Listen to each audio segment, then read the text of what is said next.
Bora! Fala galera, tudo bem? Voltamos aqui com mais um vídeo, com mais uma aula, onde nós estamos falando sobre a contabilidade básica. E na aula anterior você então entendeu o que é a contabilidade, o que ela estuda e qual que é o papel do analista contábil dentro de uma empresa. E agora, dando continuidade ao nosso assunto, vamos aprofundar um pouquinho mais. Nós iremos então mergulhar um pouco na teoria da contabilidade, até porque para você conseguir fazer a parte prática da contabilidade lá dentro do escritório, lá dentro da empresa, você precisa dominar a teoria da contabilidade. E nesta aula, neste vídeo aqui, eu irei falar com vocês sobre as 3 coisas que você tem que saber antes de começar a fazer o controle patrimonial de uma empresa, ok? Então esse controle patrimonial ele é feito através de uma técnica chamada de lançamentos contábeis. Só que para a gente poder fazer esses lançamentos contábeis, a gente tem que ter alguns documentos, como por exemplo, notas fiscais, recibos, contrato e entre outros. Sem documento, você nunca pode lançar nada na contabilidade. Então esses lançamentos contábeis nada mais é o controle patrimonial de uma empresa, são as entradas e saídas de recursos, ok? E a gente utiliza então algo chamado plano de contas, que é um conjunto de contas ali que a gente faz os lançamentos contábeis. Por exemplo, nós temos uma conta chamada caixa. Então todas as vezes que tiver entrada e saída de dinheiro dentro da empresa, você vai registrar nessa conta chamada caixa. Então ali você consegue saber a quantidade de dinheiro que entrou e saiu em um determinado período de tempo. Por exemplo, nós temos uma outra conta chamada estoques de mercadoria. Então todas as vezes que a empresa comprar mercadorias para poder revender, você vai registrar dentro dessa conta. Assim a gente consegue saber a quantidade que entrou e a quantidade que saiu de mercadorias dentro de um determinado período. Então é assim que funciona o controle patrimonial, utilizando o sistema de contas. E aí essas 3 coisas que nós iremos falar aqui, que está baseado na teoria da contabilidade. Então nós iremos falar sobre contas patrimoniais, sobre contas de resultado e sobre o método MP. O que é isso MP? É método das partidas dobradas e princípio da competência, ok? Não se preocupe se você não entende desses termos ainda, porque eu vou desvendar todos eles agora. Então, bom, e a primeira coisa então para você entender sobre os lançamentos contábeis é você saber quais são os tipos de contas patrimoniais, fazer a diferença das contas patrimoniais. E o patrimônio de uma empresa, ele é dividido em ativo, passivo e patrimônio líquido. O que é um ativo? Ele é um conjunto de bens e direitos que uma empresa possui. Por exemplo, vou dar um exemplo de bens para você. Veículo é um bem, dinheiro ele é um bem, o nome da empresa, que a gente chama de marcas e patentes, ela é um bem. Máquinas, equipamentos, terrenos, são bens que uma empresa possui. Isso é o que a gente chama de ativo. Direitos é tudo aquilo que ela tem a receber com alguma outra empresa, por alguma outra pessoa. Por exemplo, contas a receber, impostos a recuperar. A empresa ela paga impostos para o governo e às vezes em determinado período de tempo ela tem direito a receber parte desse imposto de volta. Então é um direito que ela tem.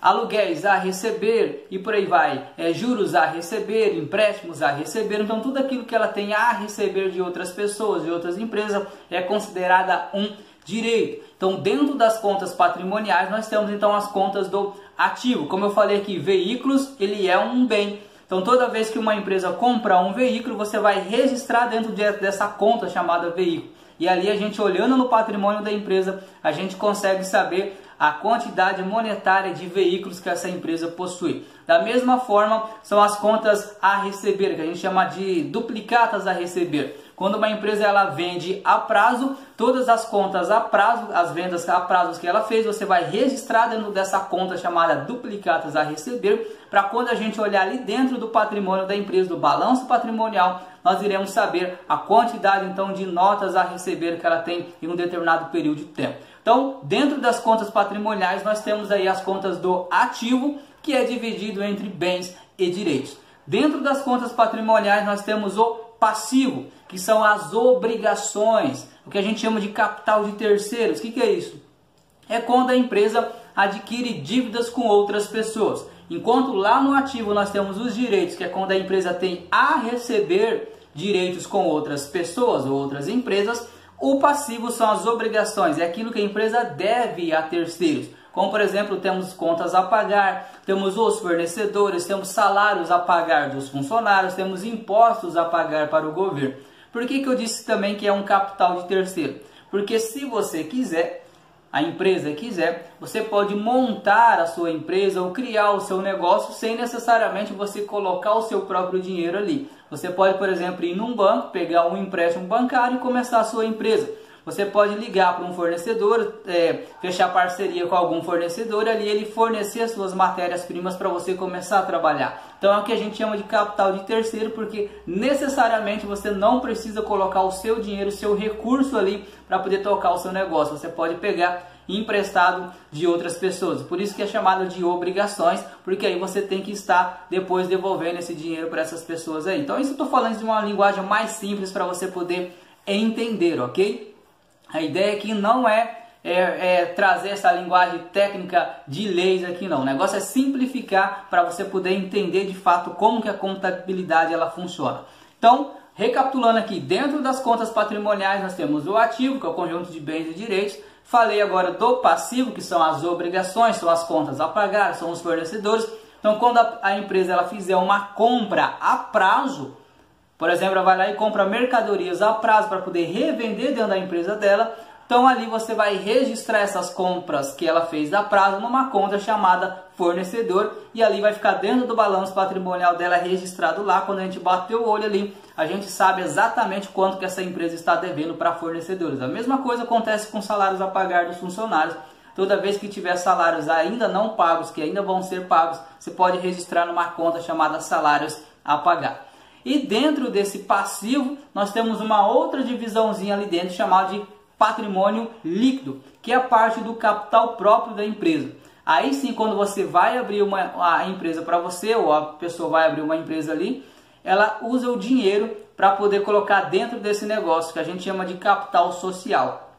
Então, esse capital social é considerado um capital próprio, que é a pessoa que está abrindo a empresa coloca dinheiro dele ali para poder começar esse negócio. Por que ele faz parte do passivo? Já disse para você que passivo são as obrigações, porque juridicamente falando, a pessoa que abre uma empresa, ela é considerada uma pessoa física, e a partir do momento em que você cria uma empresa, você criou uma outra pessoa, só que de natureza jurídica. Então, tecnicamente falando, você está emprestando seu dinheiro para a sua empresa, que é outra pessoa, e ao longo do tempo, essa empresa tem que devolver esse dinheiro que você emprestou para ela ao longo de um determinado período de tempo. Então ali dentro do patrimônio líquido fica toda a parte do capital próprio da empresa, que pode ser esse capital social, pode ser os lucros que essa empresa vai dar durante um determinado tempo, pode ser a parte de reservas de lucros, porque ela pode distribuir parte desse lucro que a empresa der, o sócio pode pegar parte dele para ele,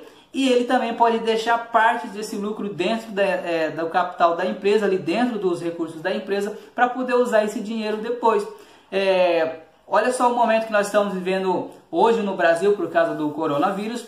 Muitas empresas não estão conseguindo ter entrada de dinheiro e estão fechando as portas. Por quê? Porque não tinha reserva de lucros.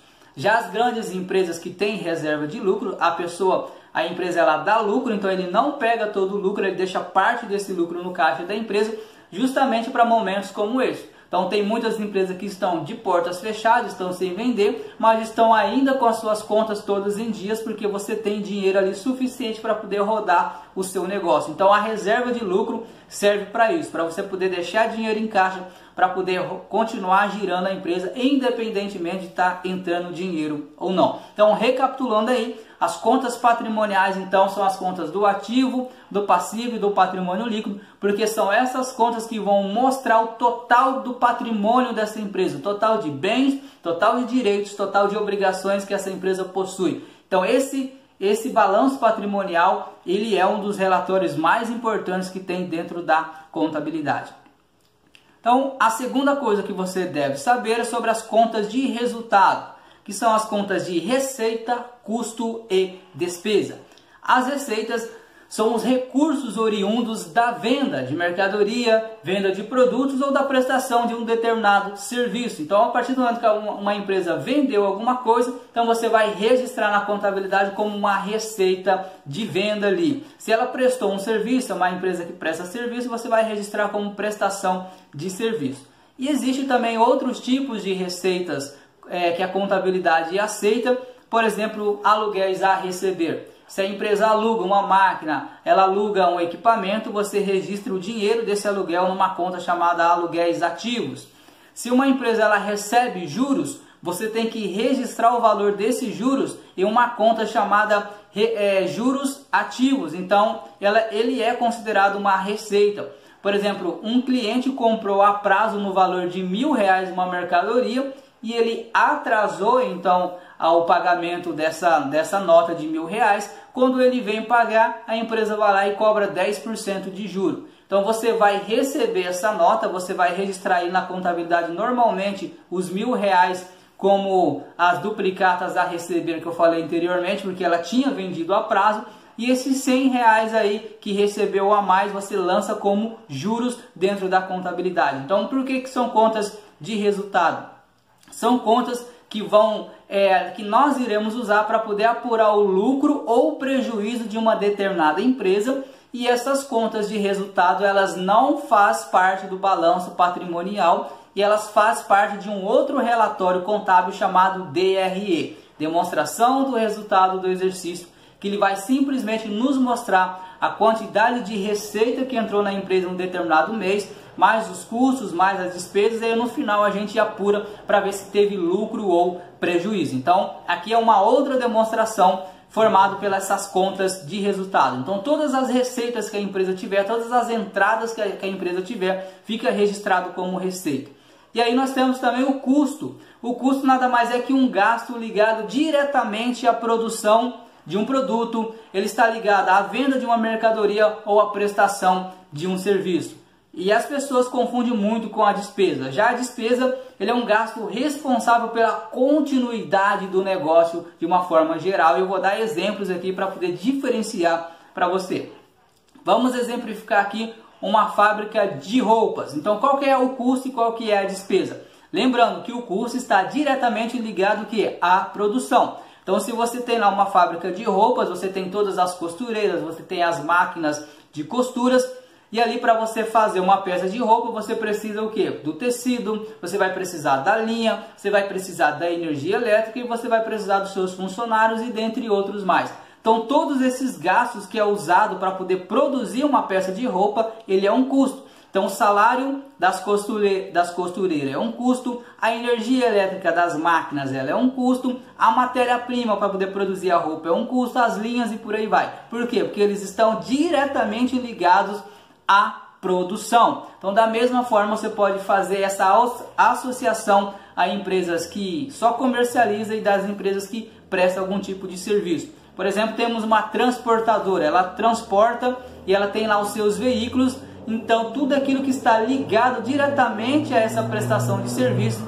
vai ser considerado um custo, como por exemplo o combustível dos caminhões, as peças dos caminhões, o salário dos motoristas, porque está diretamente ligado ali à prestação do serviço.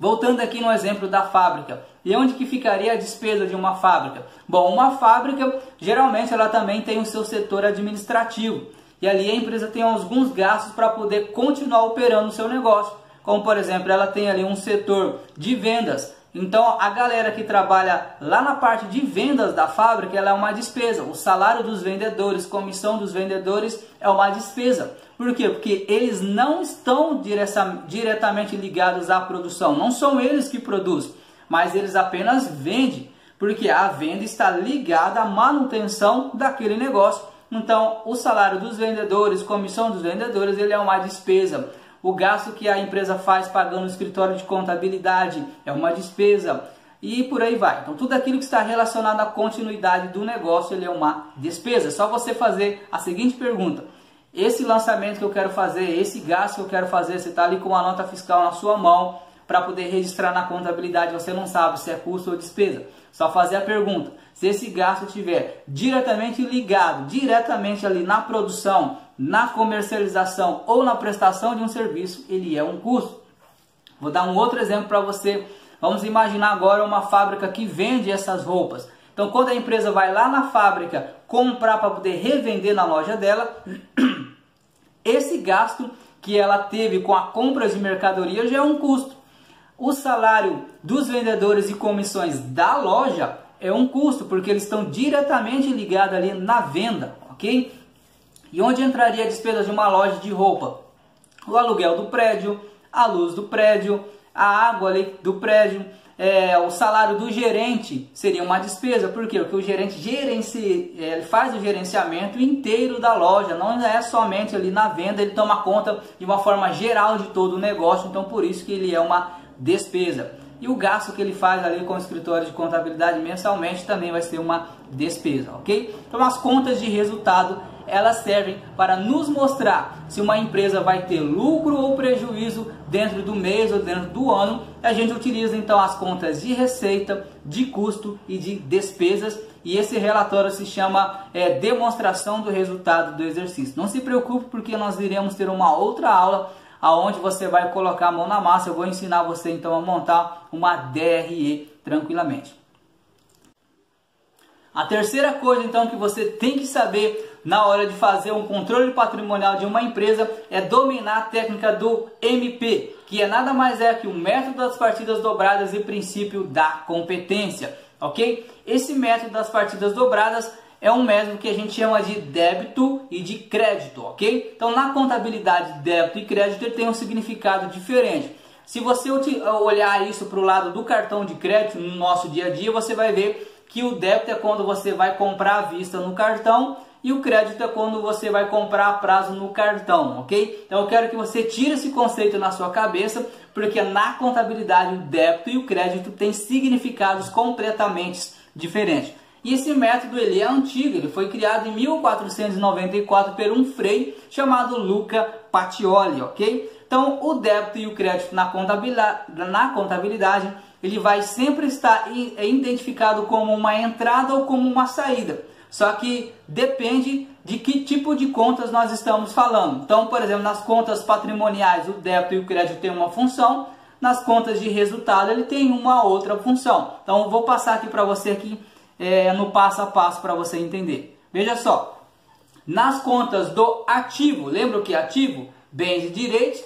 Nas contas do ativo, o débito ele indica uma entrada de recursos na empresa e o crédito ele indica uma saída. Então, o método das partidas dobradas, nós temos que fazer dois lançamentos. Um sempre dando a entrada e um outro sempre dando uma saída no mesmo valor. Vou dar um exemplo, calma aí que eu vou dar um exemplo. Se você fez uma compra à vista de mercadorias para revender dentro da sua empresa no valor de R$1.000. Então veja só, compra à vista no valor de R$1.000. Nesse lançamento eu tenho duas contas aqui do ativo para lançar. Quais são essas duas contas? Uma conta chamada estoque de mercadorias, por quê? Porque você está comprando para revender, então você vai ter que registrar na contabilidade numa conta chamada estoque de mercadoria. Por outro lado, você comprou à vista, então esse dinheiro saiu do caixa da empresa, e o caixa também é uma conta do ativo. Então, quando você vai registrar na contabilidade, nós vamos fazer um lançamento a débito no valor de R$1.000 na conta estoque de mercadoria, porque nós estamos indicando que entrou R$1.000 ali na conta de estoque. Por outro lado, nós iremos ter que fazer um registro de R$1.000 na conta do caixa, só que a crédito, por quê? Porque está saindo. Então, enquanto que o primeiro lançamento indica uma entrada no estoque, o outro lançamento está indicando uma saída de dinheiro no caixa da empresa. Então, esse é o método das partidas dobradas. Para cada débito tem que ter um crédito de igual valor. Então, nas contas do ativo, geralmente o débito vai indicar a entrada e o crédito vai estar indicando a saída. Já nas contas do passivo, que são as obrigações e do patrimônio líquido, é o inverso. O débito ele vai indicar uma saída e o crédito vai indicar uma entrada. Como assim? Agora vamos imaginar que você fez uma compra a prazo de mercadorias. Foi a prazo, você comprou a prazo mercadorias para poder revender lá dentro da sua empresa. Então, essa compra a prazo vai ser registrado no passivo, numa conta chamada fornecedores. E aí, Para poder a gente registrar isso lá na conta fornecedores, nós iremos então fazer um crédito, porque o crédito está indicando uma entrada ali de contas a pagar no passivo da empresa. Por outro lado, essa mercadoria vai entrar no estoque da empresa, que como eu já falei, ele é um ativo. E nas contas do ativo, quando está entrando, a gente faz o que? Um débito. Então o débito no ativo ele está indicando que entrou uma mercadoria na empresa, e aqui no passivo, na conta fornecedores, a gente fez um crédito indicando que a empresa adquiriu uma nova obrigação. Então, dentro das contas patrimoniais, a gente tem esse inverso. Então, o débito indica a saída nas contas patrimoniais, tá? E o crédito vai indicar a entrada. Como assim o débito ele é saída nas contas do passivo? Vamos imaginar que a empresa agora foi lá e pagou essa compra a prazo que ela fez. Então você vai ter que ir lá na conta fornecedores e fazer um lançamento a débito, indicando a saída ali daquela conta a pagar, porque ela já pagou, então ela não deve mais ao fornecedor. E aí, para você baixar essa nota dentro da contabilidade, você faz o lançamento a débito, baixando então essa conta. Então o crédito é quando a empresa faz a compra a prazo ali, e aí o débito é para quando a empresa pagar essa nota, você vai dar baixa nela. Então é assim que funciona dentro do passivo e do PL. Nas contas de resultado, então, nós temos a receita. A receita ela vai ser sempre um crédito, e já o débito ele vai ser utilizado sempre nas contas de custo e de despesa, ok? Então todo custo e toda despesa ele é um lançamento a débito, e na receita sempre vai ser um lançamento a crédito. Por quê? Porque ele sempre vai obedecer o método das partidas dobradas. Para cada débito tem que ter um crédito de igual valor. Eu vou dar aqui um exemplo de um lançamento contábil que a gente pode utilizar tanto uma conta de resultado e uma conta patrimonial junto. Vamos imaginar uma receita de venda à vista. Receita de venda à vista. A empresa vendeu à vista mercadoria. Então, receita ele é uma conta de resultado. Então, eu vou fazer um lançamento de crédito no valor de R$1.000, onde eu vou estar indicando que eu vendi mercadorias no valor de R$1.000. Então, ele é um lançamento a crédito. E aí, esse dinheiro, já que foi à vista, ele vai entrar onde? No caixa da empresa. E o caixa, você já sabe que ele é uma conta do ativo. Então, se está entrando dinheiro no ativo, eu vou estar fazendo um lançamento a débito também no valor de R$1.000. Então, aqui eu tenho o crédito no valor de 1.000 e aqui eu tenho o débito no valor de 1.000. Então, sempre os dois têm que dar o mesmo valor. Por isso que é o método chamado das partidas dobradas. O débito e o crédito têm que fechar. Eles têm que dar sempre o mesmo valor. Beleza? E por que tem ainda o princípio da competência? Esse princípio da competência ele vai dizer que toda receita ela deve ser reconhecida no momento em que ocorre, independentemente dela ter sido recebida ou não. Como assim? Por exemplo, eu vendi a prazo mercadorias para poder receber só daqui 30 dias. Hoje, que eu estou gravando essa aula, nós estamos no mês de maio de 2020. Maio de 2020, eu fiz uma venda aqui no valor de R$1.000 a prazo para receber só daqui 30 dias, ou seja, lá em junho. Porém, essa receita foi feita no mês de maio, então você vai ter que registrar ela como receita de maio, mesmo que você ainda não recebeu essa nota. Então, na contabilidade, a gente sempre registra os fatos no momento em que ele ocorre, e essa receita de R$1.000 vai ser considerada como receita do mês de maio, beleza? E da mesma forma, os custos e as despesas devem ser reconhecidos também no momento em que ocorre, mesmo que eles não tenham sido pagos, beleza? Então, se você fez uma despesa, você tem uma conta a pagar, você foi lá e comprou mercadorias a prazo lá com o seu fornecedor, para pagar daqui 90 dias, daqui 30 dias, mas você comprou a prazo no mês de maio, da mesma forma, você vai reconhecer essa despesa aqui como a despesa do mês de maio, mesmo que essa nota fiscal você só vai pagar daqui 30 dias ou daqui 90 dias. Quando chegar lá na frente desses 90 dias, você só vai fazer o reconhecimento, fazendo um outro lançamento, informando a saída de dinheiro para poder pagar essa despesa. Só que isso aqui é assunto para outras aulas, ok? Então a ideia aqui é só mostrar a parte teórica para você, porque daqui a pouco nós iremos ter uma outra aula com a parte prática, onde eu vou vir aqui desvendando tudo, mostrando novamente para você esses conceitos aqui. Você vai ver como que é simples, como que é fácil de você entender. para você conseguir dominar a prática da contabilidade, você precisa dominar essa teoria contábil que eu falei aqui rapidamente para você. Só foi uma ideia para você ter uma noção de como que funciona a contabilidade na prática, ok? Então na próxima aula nós iremos estar falando um pouco mais das demonstrações contábeis para você entender um pouco desses relatórios do balanço patrimonial e da DRE na prática, para que ela serve. E aí nós iremos estar fazendo alguns exercícios práticos e você vai entender um pouquinho melhor, ok? Então aí um grande abraço e até a próxima aula.